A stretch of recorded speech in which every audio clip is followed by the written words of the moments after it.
Guys, kalbog ko na yung aking malunggay.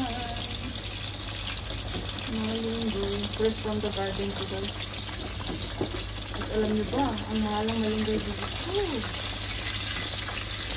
Nakaw ko sa garden nila ng white place ko.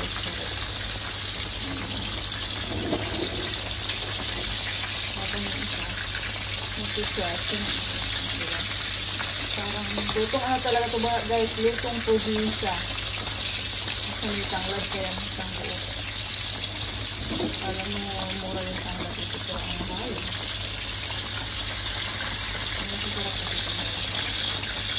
Ay sinadang hindi nga nagalitan yung isla na. Hindi ko nabigyan. Hi!